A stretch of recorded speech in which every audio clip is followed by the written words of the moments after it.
Hello বন্ধুরা, good morning. সবাইকে শুভ সকাল। কেমন আছো তোমরা? আশা করছি সবাই খুব ভালো আর সুস্থ আছো।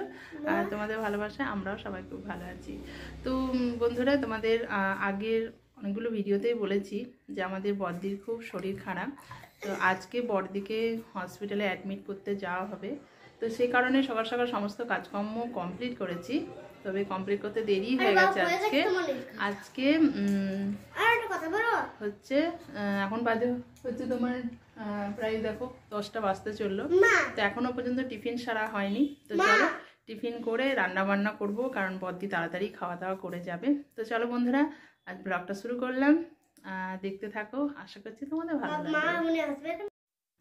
তো এখানে দেখো বন্ধুরা, একটু চিড়ে ভেজে নিয়েছি, আর এখানে একটু পাউডার দুধ দিলাম, কারণ সবসময় আমাদের বাড়িতে গরুর দুধটা থাকে না, কারণ সন্ধেবেলায় আমাদের আড়ুসোনা খায়, তারপরে আবার রাতেও খায়।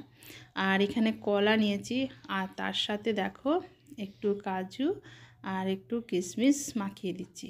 তো এইভাবে চিড়ে মাখা খেতে খুবই ভালো লাগে, আমাদের ছেলেটাও খেতে খুব ভালোবাসে, আর তার সাথে সাথে তোমাদের দাদাভাইও খেতে খুব ভালোবাসে। তাই মাঝে সাঝে এরকমভাবে চিড়ে মাখানো হয়।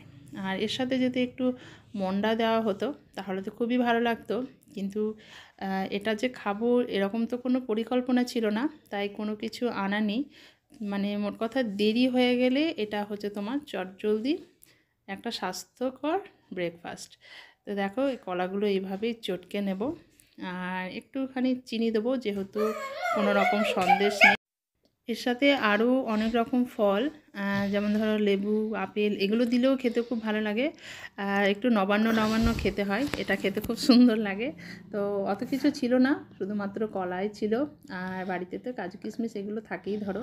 তো এই সমস্ত কিছু মাখিয়ে এভাবে দেখো সবারই জন্য একটু বাটি করে দিয়ে দিলাম। তো তাড়াতাড়ির মধ্যে আপাতত এটাই খাওয়া হোক, আর এমনিতেও তো ধরো রান্নাটা তাড়াতাড়ি বসিয়েই দেব। তো দেখো সবার জন্য টিফিন রেডি।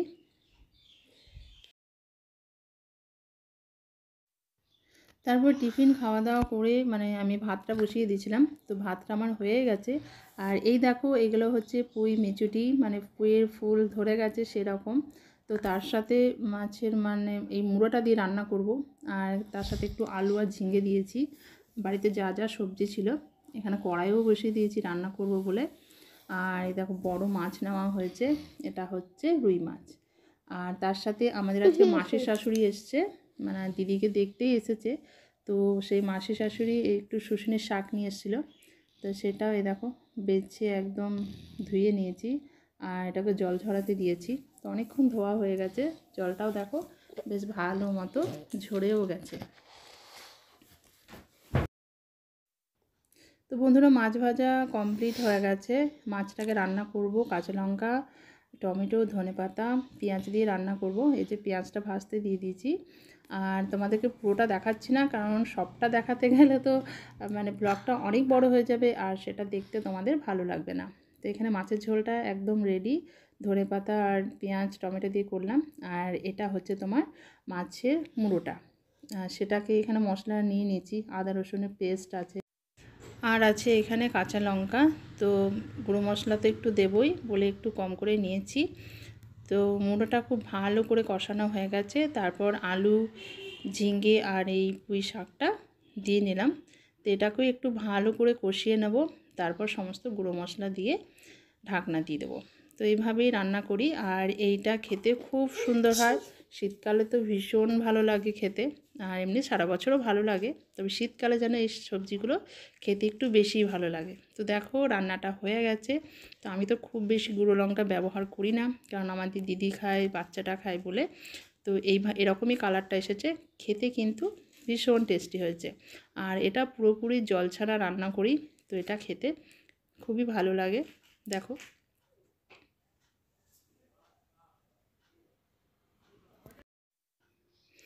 তো এখানে বাকি রান্নাগুলো হয়ে গেছে। এই যে মাছের ঝোলটা আর শুশুনি শাকটা, তো শুশুনি শাকটা দেখো ভীষণ সুন্দর ঝুরঝুরে করে ভাজা হয়েছে, আর খুবই মিষ্টি খেতে একদম।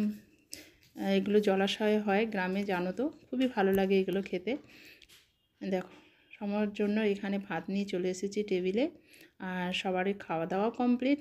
তো তারপর আমাদের দিদি যাচ্ছে। আর এখানে একদমই মানে সাউন্ড তো দেওয়াই যাবে না, আরুষ প্রচণ্ড কাঁদছে, কারণ সব সময় ও ওর পিসির কাছেই থাকে। তোর পিসি চলে যাচ্ছে, কদিন থাকবে না এটা জেনে ও ভীষণ কান্না করছে। তো তোমাদের দাদাভাই যাবে সাথে, তো দিদিকে নিয়ে বর্ধমান যাওয়া হচ্ছে। তো তোমাদের দাদাভাই সাথে যাবে, তবে হ্যাঁ দিদি আর ভাগ্নি দুজনে স্টেশন পর্যন্ত অটো করে যাবে, তারপর ট্রেন ধরবে। আর তোমাদের দাদাভাই পুরো বাইক নিয়েই চলে যাবে। তো তোমাদের দাদাভাই একদম রেডি। তো ওকে ওর পিসি প্রচণ্ড ভোলাচ্ছে, কিন্তু ও ভুলবে না। তাই তোমাদের দাদাভাই একটু বাইকে করে ওকে নিয়ে গেল একটু ঘোরাতে।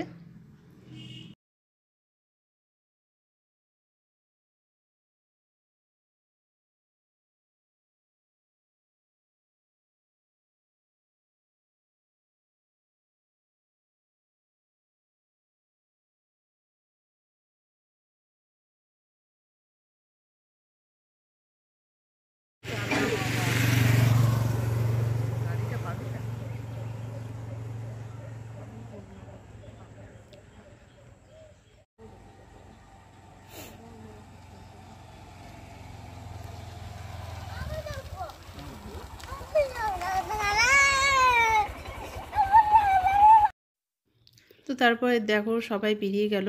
তো আমার সামনে অটো স্ট্যান্ড, সেখান থেকে অটো ধরবে, দিদিরা চলে যাবে বর্ধমান, তোমাদের দাদাভাইও যাচ্ছে। তো চলো বন্ধুরা, আজকের ব্লগটা এখানে শেষ করলাম। দেখা হবে তোমাদের সাথে পরের নতুন একটা ব্লগে। সবাই খুব ভালো থেকো, সুস্থ থেকো, টাটা।